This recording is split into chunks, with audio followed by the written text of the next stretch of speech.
Nosso próximo painel tem como tema arbitragem e precedentes qualificados.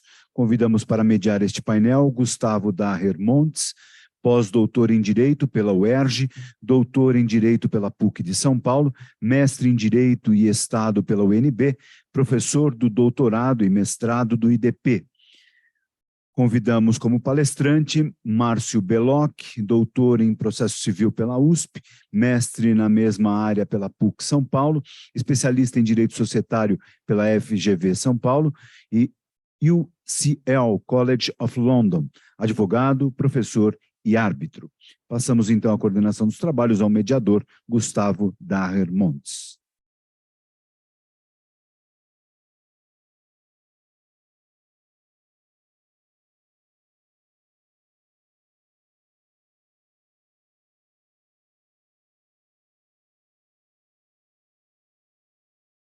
Bom, boa tarde a todos.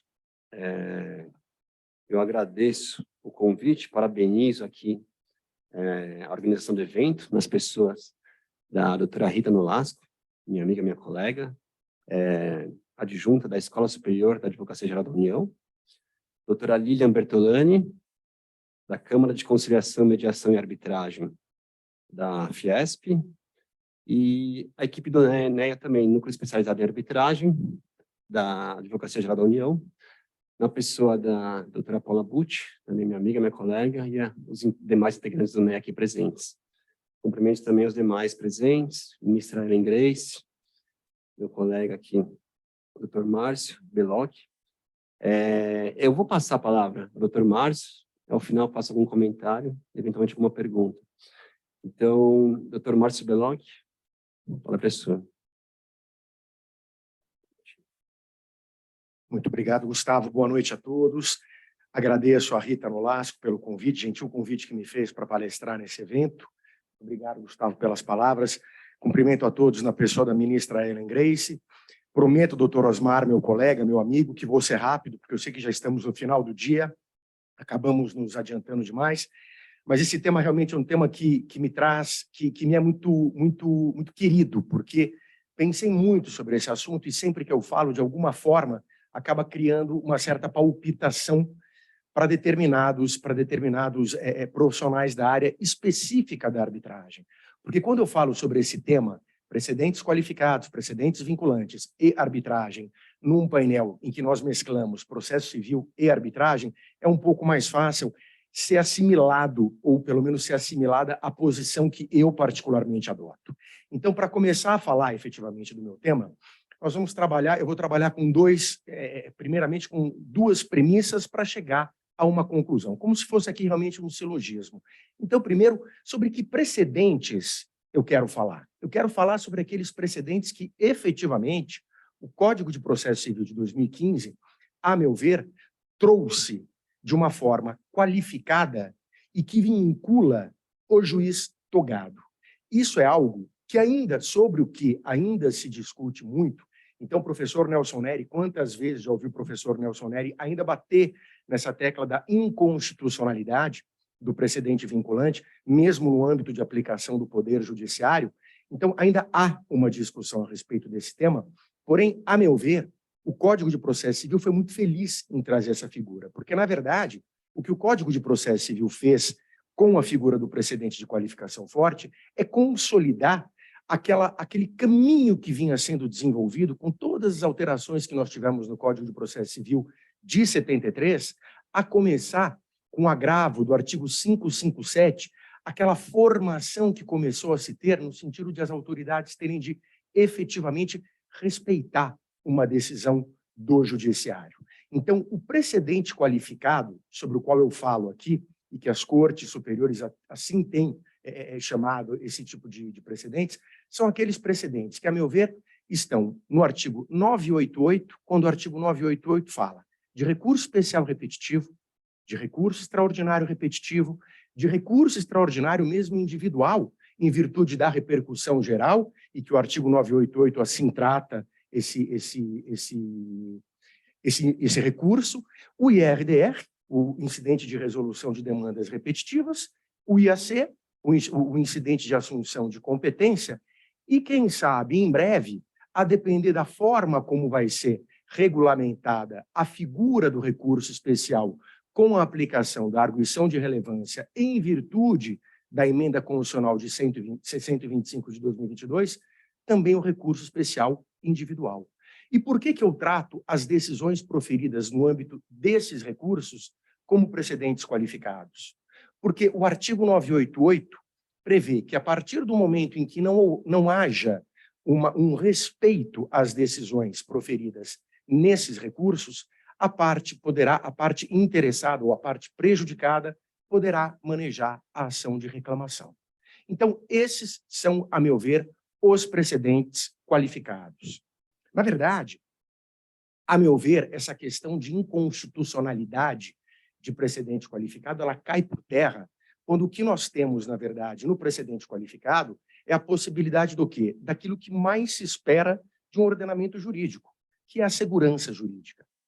Com base no quê? Com base na previsibilidade, com base na isonomia. Então, exigir que o judiciário trate casos absolutamente idênticos e julgue um a um, ou seja, estamos falando de uma produção de massa, de processos de massa, um volume absolutamente excessivo. E aí trago esse tema aqui para o que é o cerne do nosso Congresso, o poder público. O poder público, ao que me consta, se não o maior, é um dos maiores litigantes. E as ações que envolvem o poder público, e falo aqui de um âmbito nacional, ou seja, Brasil, essas ações, elas são muito repetidas, ou seja, o objeto dessas ações é comumente repetido. Então, a meu ver, o precedente qualificado, ele traz uma solução. Ele não pode trazer um problema a se desafiar agora aquilo que está previsto no Código de Processo Civil. Ah, porque nós não temos essa previsão na Constituição, como nós temos as súmulas vinculantes, o precedente qualificado, ele é inconstitucional. A meu ver, e que bom, as cortes superiores têm aceito, Superior Tribunal de Justiça, sobretudo, STF também, com decisões brilhantes, tem admitido essa figura do precedente qualificado. Essa figura, muitos falam que veio, né, do sistema legal de common law. Na verdade, há uma certa mistura. Por quê? Porque quando nós falamos de precedentes qualificados, nós temos a possibilidade de um precedente qualificado ele vincular pela tese ou pela ratio. Por que eu falei agora do common law? Porque quando a gente fala de common law, a figura do precedente no common law, ele na verdade é lei. O precedente, ele não nasce como um precedente. O precedente, ele se torna um precedente posteriormente, quando a autoridade julgadora de um outro caso idêntico ou análogo àquele vai usá-lo como um precedente. No Brasil, o que o Código de Processo Civil fez? Ele trouxe aquilo que muitos chamam de precedente à brasileira, mas também trouxe o precedente na sua figura original. Então, o precedente à brasileira é aquela espécie de precedente, aquele tipo de precedente que vincula pela tese. O que é o vincular pela tese? A partir do momento que nós tenhamos um recurso especial repetitivo julgado, a parte final, a parte final da decisão, aquela parte efetivamente onde nós temos o decisum, a decisão, extrai-se a tese de lá, e essa tese vai ser utilizada no futuro num caso idêntico. A aplicação de tese, ela é feita de que forma? Em casos binários, ou sim ou não. Então, suponhamos um contrato bancário, ou um instrumento de contratação com banco, e todas as instituições financeiras, elas repetem aquela mesma cláusula no seu contrato, no seu instrumento. Isso é um caso binário. Por quê? Porque a partir do momento que eu tenho um recurso especial repetitivo definindo de que forma que aquela cláusula contratual deve ser interpretada, essa tese, que é a extração exatamente da parte final da decisão, ou um resumo dessa decisão, ela vai ser aplicada a outro caso porque ele é idêntico. E de que forma que nós temos a vinculação do precedente qualificado pela ratio? A partir do momento que eu tenho um caso análogo. Então, suponhamos o caso que chegou ao Supremo Tribunal Federal, num passado recente, sobre a questão da indenização de extravio de bagagens de passageiros.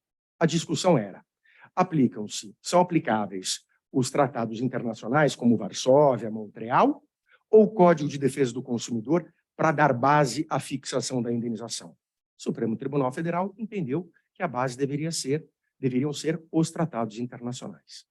Posteriormente, chegou também ao Supremo Tribunal Federal a discussão parecida no sentido de como serem indenizadas ou serem indenizados os extravios de carga. Nesse caso, o que vincula em termos de precedente anterior, né? Porque, na verdade, no Brasil nós temos a criação de um precedente, ele não se torna um precedente, ele, na verdade, ele é um precedente em virtude do quê? De disposição legal. 988 está dizendo quais são os casos que gerarão precedente qualificado e, portanto, daí ele já nasce como um precedente, diferentemente do common law, como eu disse a vocês. Então, quando chegou essa discussão no Supremo Tribunal Federal, o que nós deveríamos, ou o que o Supremo Tribunal Federal aplicou? A tese? Não poderia ser, porque o caso não era idêntico ao anterior. O anterior era extravio de bagagem, esse é extravio de carga. Então, na verdade, aplicou-se a rácio. E que rácio? Aplicação dos tratados internacionais e não o Código de Defesa do Consumidor, no sentido de dar base à fixação da indenização. Então, senhores e senhoras, o que nós temos, na verdade, é que o precedente qualificado ele deve ser respeitado porque ele compõe o ordenamento jurídico, assim como jurisprudência, lei e doutrina. Na verdade, todos esses elementos, eles compõem a pauta de conduta dos jurisdicionados e também a pauta de conduta do juiz ao julgar um caso idêntico ou ao julgar um caso análogo. Esse é o tema inicial, precedentes qualificados. Passo agora à minha segunda premissa, que é o quê? A arbitragem. Já também muito se discutiu sobre a natureza jurídica da arbitragem. Porém, ainda muito embora haja discussões no sentido dessa natureza jurídica, nós temos praticamente um posicionamento pacificado, ou um posicionamento majoritário, de que a arbitragem também é jurisdição. O árbitro, ele é juiz de fato de direito. O árbitro, ele é comparado ao funcionário público no desempenho das funções. A sentença arbitral, ela gera os mesmos efeitos que uma sentença judicial. Ela é um título executivo judicial conforme lei de arbitragem e conforme o artigo 515 do Código de Processo Civil. Portanto, a meu ver, não há como nós tratarmos a arbitragem como uma bolha, como algo fora do sistema ou como um sistema à parte. Até porque nós temos um princípio que é o princípio da universalidade, com base no qual todos devem ser tratados, ou todo o ordenamento jurídico, ele é uno, ou seja, o ordenamento jurídico, ele é uno. Então, não há como eu tratar uma situação de uma forma diferente da outra, se elas são exatamente idênticas ou semelhantes, a partir do momento que eu tenho o princípio da universalidade. Então, aonde eu quero chegar com isso? Eu quero chegar com isso no sentido de, se eu tenho um processo arbitral, um procedimento arbitral, discutindo ou tendo por objeto uma questão que já foi decidida no âmbito de um recurso especial repetitivo, suponhamos uma questão societária simples. A forma de representação de um acionista minoritário ou de qualquer acionista numa assembleia de uma sociedade anônima. Se eu levo essa questão para um procedimento arbitral, e essa questão ela já tivesse sido discutida no âmbito de um recurso especial repetitivo e já se tiver decidido de uma determinada forma, a meu ver, esse precedente vinculante ele deve ser respeitado pelo árbitro. Então, a parte, ao invocar o seu direito, e se eu tenho uma arbitragem com aplicabilidade do direito brasileiro, as partes convencionaram a arbitragem com base no direito brasileiro. As partes discutem. Uma das partes leva esse precedente vinculante, assim como leva a base legal, que dá direito à sua pretensão ou à sua defesa, a jurisprudência, a doutrina. O árbitro, no momento de decidir esse procedimento arbitral, verificando que esse caso é idêntico àquele caso que foi discutido no recurso especial repetitivo, a meu ver, ele não pode se afastar disso. Ele não pode se afastar desse precedente vinculante. A única forma do árbitro, assim como a única forma do juiz se afastar de um precedente vinculante, é exercendo a distinção, ou seja, fundamentando de que forma ou o porquê que aquele precedente vinculante não se aplica a esse caso. Então, se eu tenho essa arbitragem cujo objeto é idêntico àquele objeto decidido no precedente vinculante, o árbitro tem que, no mínimo, exercer a distinção para não aplicar o precedente. Nesse caso, a meu ver, ele julgou bem. Agora, se, no entanto, a parte invoca o precedente vinculante e o árbitro fundamenta ou se coloca no sentido de que ele não está jungido a essa decisão, porque ele não compõe a hierarquia do Poder Judiciário, a meu ver, essa decisão é nula. Ela é nula, seja porque ela foi mal fundamentada ou fundamentada de forma inadequada, seja porque o árbitro não decidiu com base no que as partes avançaram, que era o quê? Aplicabilidade do direito brasileiro. A aplicabilidade do direito brasileiro é, repito, lei, jurisprudência, doutrina e agora precedentes qualificados também. Se for um caso análogo, a parte deve invocar esse caso análogo ou apresentar esse caso análogo ao árbitro, o árbitro deve extrair a ratio e aplicar essa ratio ao caso, ou exercer a distinção dos casos. Caso contrário, a meu ver, temos nulidade nessa sentença arbitral. Para terminar, eu diria aos senhores que eu tenho uma posição formada no sentido de quais os remédios, ou qual o remédio pela inaplicabilidade do precedente vinculante. De novo, senhores e senhoras, quando o árbitro disser que não está obrigado a respeitar um precedente vinculante, porque se ele exerceu a distinção e eu, parte, não estiver satisfeito com a forma como ele exerceu essa distinção, a meu ver, isso é erro indicando e, portanto, não há que se falar em nenhuma forma de impugnação contra essa sentença arbitral. Eu acho que, basicamente, essas eram as minhas palavras. Eu gostaria de entrar um pouco mais nesse tema, porque realmente é um tema bastante interessante. E só para terminar, a meu ver, isso é muito importante quando nós falamos de arbitragem e administração pública, pelo fato ou pelo motivo que eu dei no começo da minha fala. Ou seja, a litigância de massa, ela pode ser muito bem resolvida com base nos precedentes qualificados. Outro dia eu ouvi uma fala da professora Rita Nolasco, numa homenagem ao professor Arruda Alvim, onde ela fala, inclusive, da administração pública, pelo menos no âmbito da federação, a administração pública federal, de cumprimento, inclusive, de precedentes formados na órbita da própria administração. O que me faz ver essa forma de atuação da administração pública absolutamente louvável, e isso sim é uma forma de se colaborar com o sistema judicial nosso, que é tão defasado, porque nós, profissionais, nós não temos esse bom senso. Ficar batendo em cima de uma tecla, no sentido de que é inconstitucional, é inconstitucional, é inconstitucional, não vai mudar uma situação que nós temos e só vai causar maiores problemas. Agradeço muito a atenção dos senhores, muito obrigado. Passo a palavra ao doutor Gustavo. Parabenizo também, doutor Márcio, pela bela exposição. Bom, eu sou advogado da União, né? E como atuo desde o início da minha posse, o início se deu no contencioso, eu já passei por outras áreas, exerci outras funções, atualmente também atuo no contencioso. Como advogado público, a gente tem um comprometimento muito grande com o interesse público, né? Sabidamente. A gente busca a garantia, a preservação do interesse público, a efetivação de políticas públicas e a atuação da AGU. Ela se modificou bastante nos últimos anos, né? Eu ingressei na AGU em 2010.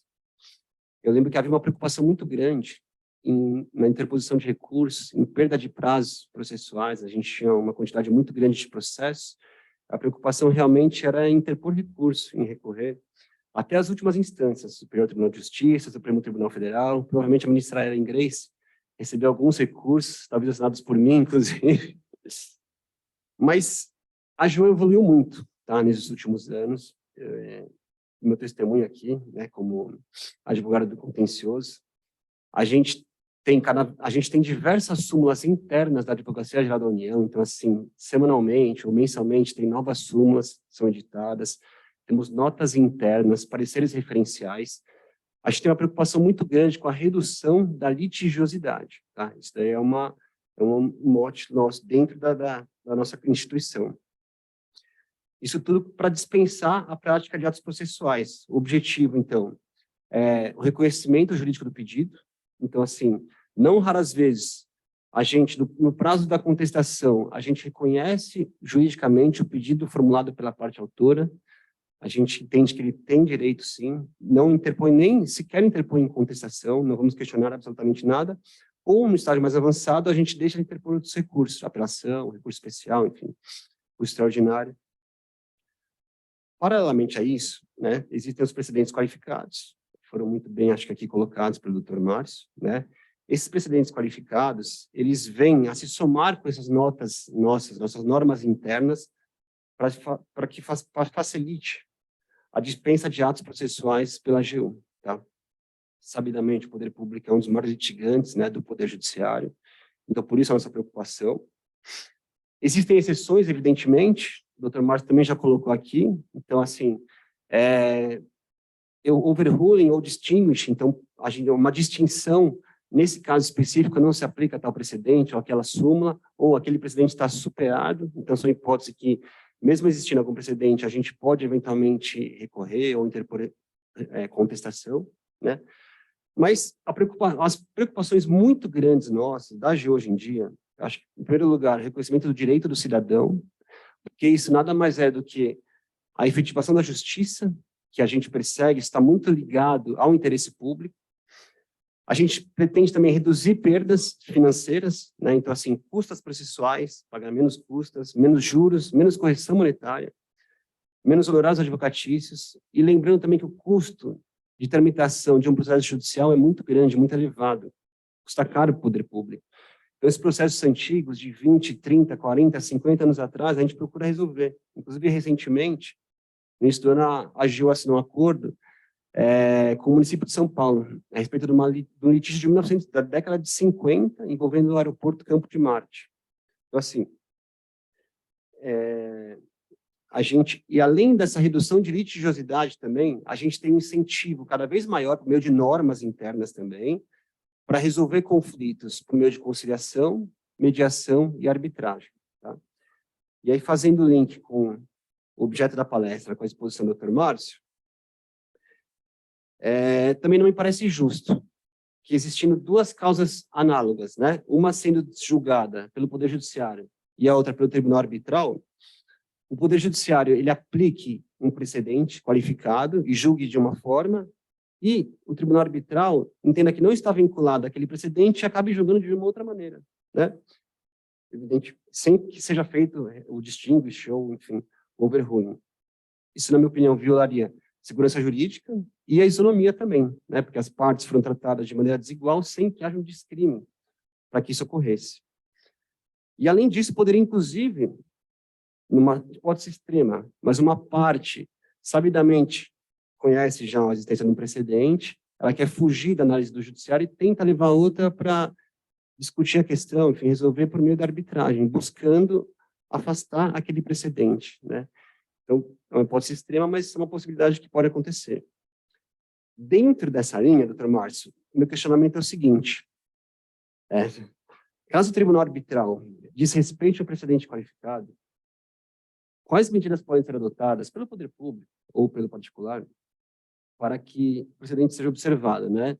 E aí, tanto no âmbito da arbitragem, quanto no âmbito judicial. O doutor já mencionou reclamação, tá? Mas se puder falar um pouco mais, tanto nas duas vias, eu agradeço. Obrigado. Muito obrigado pela pergunta, doutor Gustavo. Vou responder rapidamente, tá? Porque, de uma certa forma, o fundamento eu já dei. Para mim, é caso de nulidade da sentença, seja porque não respeitou a convenção arbitral, as partes contrataram que a aplicação era do direito brasileiro, então, para mim, o tribunal arbitral se afastou do contratado pelas partes, e pela falha na fundamentação. Por quê? Porque o árbitro, assim como o juiz, quando ele julga, ele tem que dar uma fundamentação por completo. Não que seja pela aplicabilidade do 485, do 489 do Código de Processo Civil, mas é uma teoria geral de processo. E, a meu ver, como o próprio professor Cândido Dinamarco ele sustenta, princípios constitucionais processuais, assim como princípios de teoria geral de processo, são absolutamente aplicáveis à arbitragem. Pena que o professor Magalhães está aqui. A primeira arbitragem que eu fiz foi no ano de 1997, na Camarb. Ele era o presidente do Tribunal Arbitral. E eu cheguei à audiência de instrução com o Código de Processo Civil. Ele, com toda a delicadeza e educação dele, ele falou: só pediria que a todos que trouxeram o Código de Processo Civil o colocassem embaixo da mesa, porque nós não aplicaremos o Código de Processo Civil. Eu, obviamente, era o único com o Código de Processo Civil.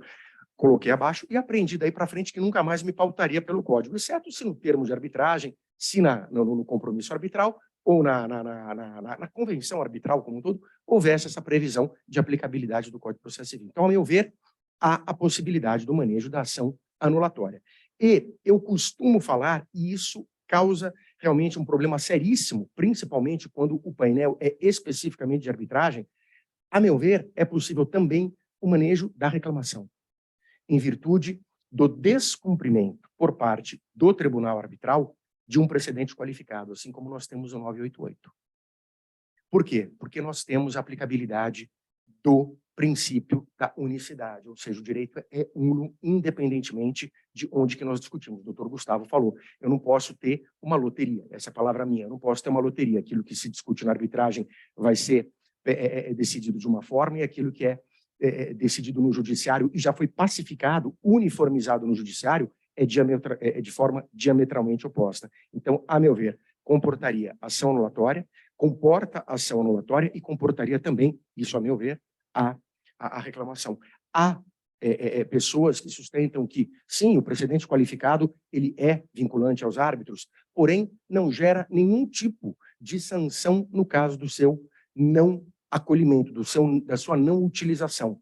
Bom, mas aí, qual que é? Eu perguntei para esse profissional. Então, no caso, qual que seria a forma de se remediar essa questão? A forma seria não nomeie mais esse árbitro, o que, a meu ver, não tem fundamentação nenhuma, não tem sustento nenhum. Acho que essa é a minha resposta.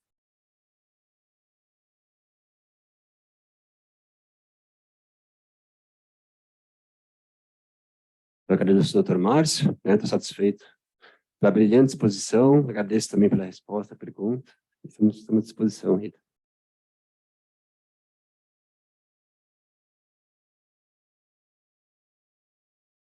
Os nossos agradecimentos, então, ao mediador e ao palestrante deste painel. Passamos imediatamente ao nosso próximo painel, que fala sobre arbitragem coletiva e administração pública. Convidamos para falar sobre esse tema, como mediadora, Rita Dias Nolasco, doutora em Direito pela PUC de São Paulo, procuradora da Fazenda Nacional. Como palestrante, convidamos Osmar Paixão, pós-doutor em Direito pela UERJ, doutor em Direito pela PUC de São Paulo, mestre em Direito e Estado pela UNB, professor do doutorado, mestrado do IDP. Passamos, então, a palavra a Rita Dias Nolasco.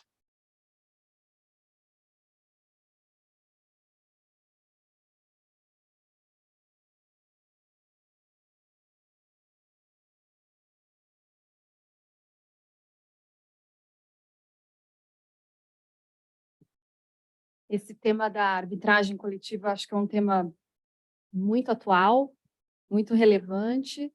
Eu já vou passar a palavra aqui para o doutor Osmar. E aí depois eu faço os comentários. Agradecendo a participação dele, cumprimentando a todos, cumprimentando a ministra Ellen Grace, agradecendo pela parceria com a Escola da Advocacia Geral da União, ela que participou desde o nosso primeiro congresso, tem uma participação muito ativa, sempre colaborativa, e essa união de esforços aí tem gerado bons frutos. Então, registrando aqui a nossa gratidão.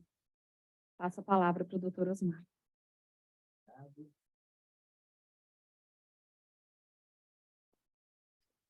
Boa noite a todos. Obrigado, Rita, em primeiro lugar, por esse honroso convite para participar de tão importante evento. Parabenizo o painelista anterior pela brilhante exposição e gostaria de saudar a todos na pessoa da ministra Ellen Grace, que nos honra com a sua presença até esse finzinho, até esse último painel. Prometo que serei breve. A minha intenção foi, deixa eu projetar aqui. Aí, peraí. Pronto. O que eu, de forma muito breve, gostaria de trazer aqui, e confesso que trago mais dúvidas e questões problemáticas do que efetivamente respostas.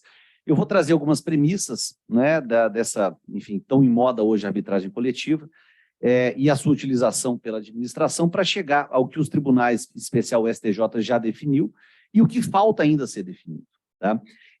Quando eu falo nessa arbitragem coletiva societária, etc., eu pretendo me referir àquela arbitragem que o resultado pode atingir outras pessoas que não apenas aquelas envolvidas diretamente na arbitragem, que hoje tem sido utilizada, né, e construída com base na regulamentação que nós temos, que não é tão específica, mas já é uma realidade que tem sido utilizada. E se levantam alguns óbices, né, eu coloquei aí no material alguns, até hoje, né, há muita resistência de parte da doutrina na utilização, né, e aí se costuma dizer questão de segurança, confidencialidade, os direitos coletivos não serem, no sentido amplo, disponíveis, a questão da própria participação do Ministério Público, quando se faz um paralelo, não é, com a utilização aí em direitos coletivos, etc., do próprio CPC, a questão da convergência de vontades, etc., a questão da autonomia de vontade versus o princípio da maioria, que é a base do direito societário, versus a base do direito do direito da própria arbitragem, mas é fato que ela já é uma realidade, né? É fato que tem ocorrido um aumento muito grande ao longo dos últimos anos, principalmente nessas questões societárias envolvendo aí questionamentos de utilização por acionistas, notadamente minoritários. E a primeira questão que sempre surge é a questão do consentimento, né? Como que deveria ocorrer esse consentimento? A lei da arbitragem exige o consentimento por escrito, né? A convenção deve ser por escrito, já a lei das sociedades anônimas ela fala do direito de retirada, ou seja, quem, portanto, ficar na sociedade estaria consentindo, né? O STJ, já há um tempo, ele definiu no RESP 1569422 que, eventualmente, poderia ser por qualquer meio probatório, né, a despeito da exigência da demonstração por escrito, relator ministro Noronha, outras formas de se provar, né, esse consentimento, inclusive, né, de forma tácita. Com relação à administração e arbitragem coletiva, né, esse tema aí tão espinhoso, o que se costuma enumerar como argumentos a favor da utilização, né, dessa arbitragem coletiva também envolvendo a União? Em primeiro lugar, né, se costuma dizer que a União ela não estaria aí dispondo do interesse público e nem renunciando ao seu atendimento, muito pelo contrário, né, que a atividade desenvolvida, como bem colocado pelo professor Márcio, ela é equiparada na arbitragem de um juiz estatal, né, mas, né, que a lei da arbitragem, ela expressamente no artigo 1º, ela diz que as pessoas capazes de contratar poderão se valer da arbitragem sem fazer nenhum tipo de distinção. A lei da arbitragem autoriza a participação da União, né, e a coletiva se constrói com base no que nós temos de regulamentação.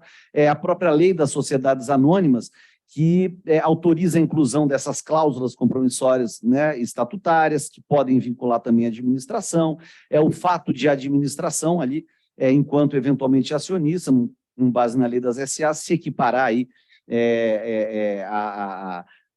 não apenas, né, também a acionistas aí de empresas privadas. Bom, o que nós temos de decisões interessantes que eu gostaria de trazer aqui para a reflexão e para a lembrança dos senhores, antes de entrar aí nos temas que ainda não foram respondidos e devem ser respondidos. Todos conhecem esse paradigmático conflito de competência, né? Conversei bastante com a doutora Rita, inclusive, sobre ele, ela já escreveu um pouco antes dessa consolidação, né? O famoso conflito de competência 151-130, onde se entendeu que, apesar de a União poder ser parte em arbitragens e apesar de se admitirem as arbitragens coletivas societárias, abre aspas, a referida exegese, contudo, não autoriza a utilização e a extensão do procedimento arbitral à União na condição de acionista controladora da Petrobras, no caso, seja em razão da ausência de lei autorizativa ou estatutária, seja em razão do conteúdo do pleito indenizatório que subjaz o presente conflito de competência na hipótese, o qual transcende o objeto indicado na cláusula compromissória em análise. Mais recentemente, tivemos duas decisões, eu coloquei uma delas porque elas são praticamente idênticas, são conflitos irmãos, né? Um termina com o número 7, o outro termina com o número 6, o conflito de competência 177437, decisão monocrática nos dois casos da ministra Nancy Andrighi, aonde restou consignado expressamente que, sob o aspecto da arbitrariedade subjetiva, não há no conteúdo normativo de referência autorização para a utilização e extensão do procedimento arbitral pela União na condição de acionista controladora da Petrobras, e também consigna a decisão, ambas, que, sob o aspecto da arbitrariedade objetiva, observe-se também da normativa de regência que a utilização da arbitragem não estaria autorizada na hipótese de eventual demanda sobre responsabilidade civil extracontratual em face da União. Eu sempre observo e destaco aí que isso não significa uma proibição, né, absoluta, como, enfim, foi noticiado. Quer dizer, a União não pode estar nesse tipo de arbitragem. Não. Vejam, as decisões recentes da ministra Nancy, que remetem também na sua fundamentação ao paradigmático conflito de competência, também aqui já referido, 151, 130, deixam muito claro que, nos exatos termos da cláusula compromissória, no artigo 58 do Estatuto da Petrobras. Ou seja, a contrário senso, né, me parece que, se não fosse a interpretação desse artigo específico, ou melhor, se esse artigo específico do Estatuto não fosse talvez tão fechado, não haveria, ou se trouxesse outras previsões explícitas, não haveria nenhuma dúvida com relação a essa admissão, né? E aí não se teria esse óbice levantado nesses conflitos. Bom, quais são os problemas que, em geral, surgem, né? E aí eu chego no que os tribunais já decidiram sobre isso, nessas arbitragens, né, coletivas. Nós sabemos que a arbitragem, né, isso foi muito bem colocado aqui antes, né, ela se equipara aí, até por não haver dúvida de que termina com uma sentença, a um procedimento jurisdicional, né, para vários fins, né, se não para todos os fins. E nós sabemos que o regime da coisa julgada nas ações judiciais coletivas, ele é um sistema aí que não é, obviamente, né, ele é mais elaborado porque a gente está falando na produção de efeitos erga omnes e também ultrapartes. E isso causa aí uma série de debates quando nós estamos diante das arbitragens, né, surgindo dúvidas, por exemplo, como deveria ser feita a autorização no caso de uma associação? Precisa de uma autorização específica no estatuto, né, nos regulamentos arbitrais, ou bastaria a simples previsão constitucional para a atuação dessas associações? E mais, e a produção de efeitos para atingindo, do ponto de vista subjetivo, quem está fora daquela associação, né? Então, são questões aí que estão sendo cada vez mais corriqueiras. Também, bastaria a inclusão, né, da Convenção de Arbitragem nos atos constitutivos da sociedade ou poderia limitar o alcance subjetivo da coisa julgada aos que consentiram com a cláusula? Hoje, muitas das arbitragens que estão em curso, elas têm essa aceitação expressa. O que me parece, né, eu coloco aí no final desse ponto, seria razoável, a princípio, se entender que o alcance de todos pela coisa julgada nessas arbitragens coletivas seria possível, desde que, em nome do respeito ao devido processo legal, tenha havido a possibilidade, em tese de intervenção. Veja, não estamos confundindo com consentimento com a convenção. É um momento posterior em respeito ao devido processo legal. No direito estrangeiro, há algumas disposições sobre o assunto. Por exemplo, na Alemanha, se fala na necessidade de existência de mecanismos de ingresso de terceiros que eventualmente permita que qualquer acionista interessado intervenha em arbitragens em curso, né? Também, antes de entrar aí nas decisões e no que ainda não foi e precisa ser definido, né, nós sabemos que essa coisa julgada coletiva, né, ela produz os efeitos como numa sentença e, a princípio, eu não poderia ter uma sentença proferida em sentido contrário coletiva, da mesma forma que eu não posso ter uma arbitragem coletiva, eventualmente produzindo uma coisa julgada em conflito com uma decisão anterior. Também com relação à litispendência, nós sabemos que, a princípio, pode não parecer tão comum e tão fácil de acontecer, de fato, né, porque depende aí justamente dessa convencionalidade, mas o fato é que eu posso ter, considerando essas arbitragens coletivas, e, obviamente, a segunda, seja ação ou arbitragem, ela deve ser extinta, e aí surge também a questão, já refiro agora, quando formos falar rapidamente de alguns conflitos, que até onde deve haver a intervenção do Poder Judiciário nessa dosagem, nesse reconhecimento da litispendência. Bom, Algumas decisões que são interessantes serem referidas, essa já um pouco mais antiga, o conflito de competência 113/260, o redator ministro João Otávio de Noronha, onde era a discussão sobre o conflito para interpretar o compromisso arbitral, né? Essa linha de jurisprudência existe até hoje, não cabe ao STJ quando eu estiver interpretando a cláusula em si. Tem uma decisão um pouco mais geral, a 111/230, também projetado para vocês, que é das primeiras que admite a possibilidade do conflito entre o juízo estatal e a Câmara Arbitral. E, por fim, essa decisão recentíssima agora, né, da segunda sessão do Superior Tribunal de Justiça, que deve ser do conhecimento de todos, relator ministro Belize, no conflito 185/702, aonde ficou expresso que cabe ao STJ, né, eventualmente em razão da possibilidade de resolver conflito quando estiverem envolvidos tribunais, ao STJ originariamente resolver problemas, né, foi objeto de muitas críticas, porque se disse, bom, 2 tribunais arbitrais, né, em conflito, como que eu resolvo essa situação? E caberá ao STJ, foi muito debatido, justamente por quê? Porque não havia, no caso concreto, isso é importante que fique claro, nenhuma previsão no regulamento da Câmara Arbitral de como se resolver, né, esse problema. Faço algumas observações do que vale se destacar da fundamentação, não é, de que ficou muito claro que não há conflito de competência a ser julgado pelo STJ quando envolvido a interpretação de cláusula arbitral, ou seja, se manteve o entendimento já firmado há muitos anos no STJ. O caso envolvia conflito entre tribunais da mesma Câmara Arbitral e a Câmara tinha omissão total na regulamentação, né, de conflitos. E aí eu chego, já encerrando, no que eu acho que ainda falta, o que é importante ser definido, ou sugestões, eventualmente, para se evitar conflitos. Bom, em definitivo, já que chegamos, né, à conclusão de que a União poderia ser parte, interpretando a contrário do senso decisões, já que não há uma regulamentação específica, talvez, então, em definitivo, termos uma definição clara sobre isso. Desenvolver também mecanismos sobre essa reunião dessas arbitragens conexas. Obviamente que isso só se torna viável quando eu não tiver uma infinidade de partes, porque isso pode dar, principalmente quando não estiver em estágios semelhantes, uma série de problemas operacionais. Um ponto que é muito sério, que é a comunicação aos interessados, né, que deveria acontecer em razão do devido processo legal, mas e o sigilo? Né? Existiriam mecanismos para se possibilitar essa ciência e respeitar ao mesmo tempo a questão do sigilo? Talvez se estimular algumas arbitragens coletivas para reduzir o número de conflitos entre arbitragens individuais.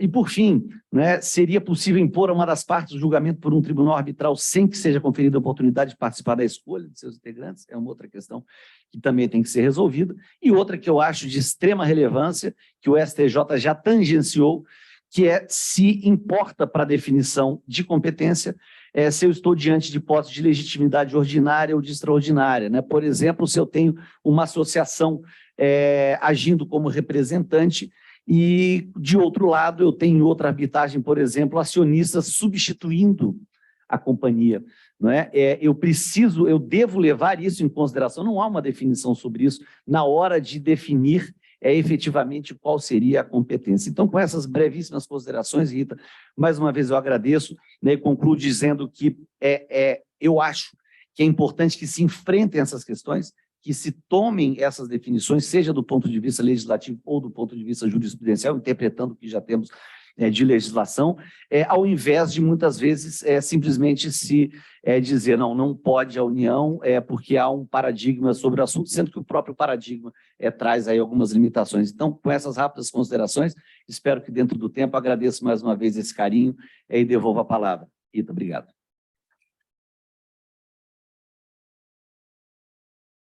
Rápidas considerações, mas profundas, né?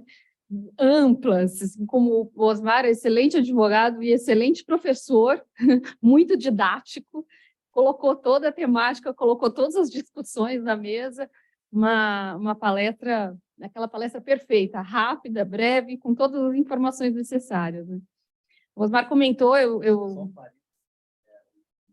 Aproveitando aqui também a presença do Márcio, né, a professora Tereza, esposa do Márcio, ela costuma sempre brincar, e eu acho essa brincadeira ótima, dizendo que a palestra deveria sempre começar com um portanto, né, em conclusão, porque justamente é a melhor parte, né, quando a gente sintetiza e vai terminar.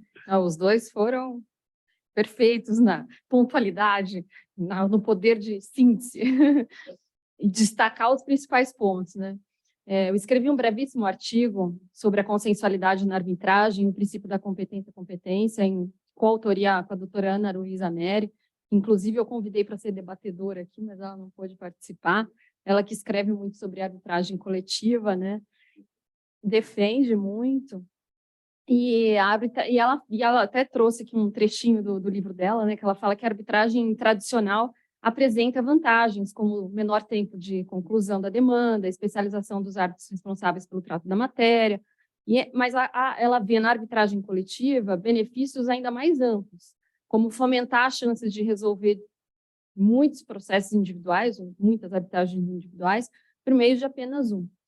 E especialistas no tema têm proposto, né, a união da lei da arbitragem, da lei da sociedade anônima, que o Osmar acabou de citar, e da legislação sobre processo coletivo, para pensar numa tutela de direitos coletivos na arbitragem.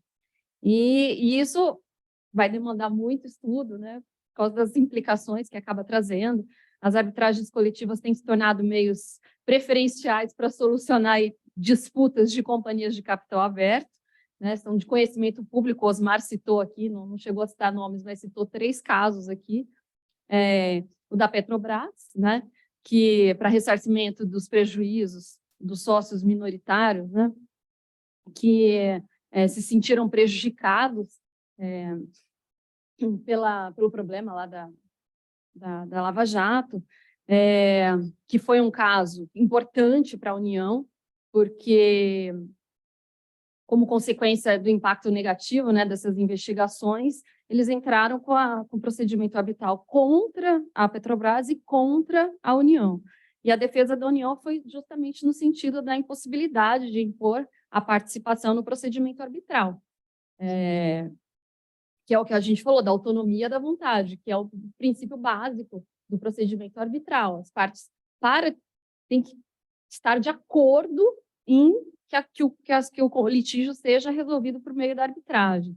E, no caso, decidiu-se, né, que a simples previsão no artigo 58 do Estatuto Social da Petrobras não seria suficiente para suprimir um necessário compromisso arbitral específico, né? Então, foi rejeitada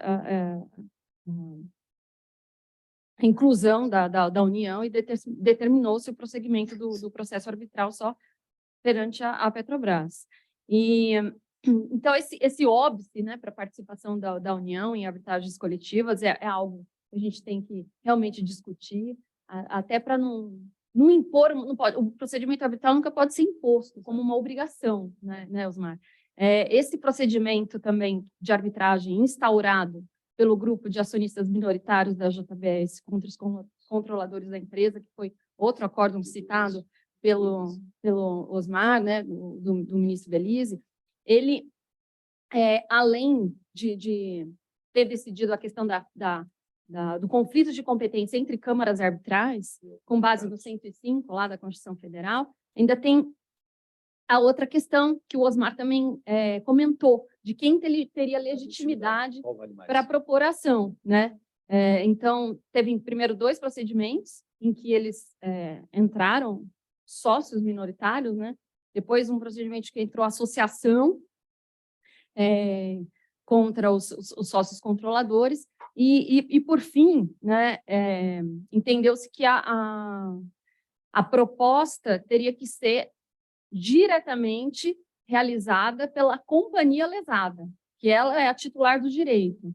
Então, que apesar, em caso de inércia, aí se houver inércia da sociedade, aí que a lei conferiria de forma subsidiária a legitimação extraordinária para o acionista promover a ação.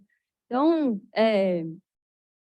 devagar, né, vai evoluindo os entendimentos e a gente vai acompanhando aí. Queria saber a sua opinião, o que você vê, que agora a gente já tem outra, né, das americanas, então está crescendo. Exatamente, eu te confesso, quer dizer, não sou árbitro, nunca fui árbitro, não sou arbitralista, eu já tratei de algumas, inclusive, dessas referidas, arbitragens, quando elas chegam no judiciário. Isso me preocupa muito, porque o ideal é que não cheguem no judiciário. Né? E justamente, claro, quanto mais discussões dessas chegarem ao judiciário, eu acho que isso estimula o descrédito das arbitragens. Né? Então, o ideal é que não chegue nada disso ao Poder Judiciário. Agora, para não chegar nada disso ao Poder Judiciário, eu, de início, achava que não precisava de nenhuma regulamentação extra, mas precisa, sim. Esse próprio tema da coisa julgada, né, respeito muito o que a Ana colocou, enfim, é extremamente fundamentada a posição dela, mas é muito difícil a gente simplesmente importar o regime das coisas julgadas em ações coletivas para as arbitragens coletivas. Né? A gente precisa trabalhar com algumas nuances, óbvio, porque eu estou diante de uma arbitragem, não é simplesmente por dizer que o juiz, que o árbitro equivale a um juiz e que automaticamente tudo aquilo é colocado e sem nenhum tipo. E aí, ao se fazer alguns recortes, algumas emendas e alguns ajustes para se aplicar o regime, seja a União, seja as arbitragens coletivas em geral, eu acabo correndo o risco de cair numa certa insegurança. Não é? Porque o judiciário começa a intervir, o STJ começa a intervir, e isso aí cria um ambiente de instabilidade que não é o que se pretende, como o professor Márcio colocou, o que se pretende também com a arbitragem e aí o respeito aos precedentes entra nesse ponto, também trazer segurança. Né? Então, eu acho que nesse ponto, nesse sentido, ainda que não se unifique, obviamente, uma regulamentação, é difícil isso, mas que exista e já há algumas especificações para não se correr o risco. Por exemplo, essas questões agora que estão para ser definidas nos tribunais superiores, né, envolvendo os árbitros, as questões dos impedimentos, etc., isso não é legal que chega ao Poder Judiciário, e isso leva muitas vezes ao descrédito das arbitragens, e isso chega justamente por quê? Por conta da má utilização. Né? Algumas câmaras não têm uma regulamentação tão específica, as arbitragens vão sendo tocadas de qualquer forma, e aí isso sempre me lembra, lá no século XII, no direito inglês, perguntam assim, por que lá os precedentes sempre teve esse respeito? Sim, porque foi tudo muito natural. No século XII eu tinha jurisdição senhorial e jurisdição real. Todo mundo preferia jurisdição real, por quê? Porque acreditavam mais nela, confiavam mais nela. E aí, automaticamente, a jurisdição real se sobrepôs, todo mundo respeitava, e as jurisdições senhoriais terminaram. Se não houver uma correta utilização, uma regulamentação das arbitragens, daqui a pouco vai todo mundo dizer assim, não, mas para aí, eu prefiro correr os riscos do Poder Judiciário, que não é o ideal, porque é um mecanismo aí, né, extremamente útil, ágil, né, e eficiente. Uma regulamentação mínima tem que ter, né, Osmar? Outra coisa que ficou decidido nessa decisão é que para também a empresa entrar com o procedimento arbitral, tinha que ter sido aprovado em Assembleia Geral Extraordinária, para que a sociedade empresária pudesse entrar com a arbitragem. E aí outra discussão que vem, né? A Assembleia Geral Extraordinária... poderia ser envolvida por acionistas que entrariam em substituição, então, aí eu não tenho como fazer uma Assembleia como essa exigida. E aí vem a outra questão que acho que você colocou de forma bem rápida, quem seria responsável pela escolha dos árbitros? Nesse caso. Exatamente. Né? Então, algumas balizas tem que ter, mas é um tema muito interessante, eu acho que tem um potencial grande, sim, de redução de litígio, né? de resolver tudo num procedimento só, mas temos alguns desafios pela frente que faz parte. Mas queria agradecer imensamente aqui a brilhante palestra do professor Osmar, agradecer a todos que ficaram aqui até o fim, e amanhã tem muito mais. Estamos aqui amanhã às 9h. Muito obrigada. Até.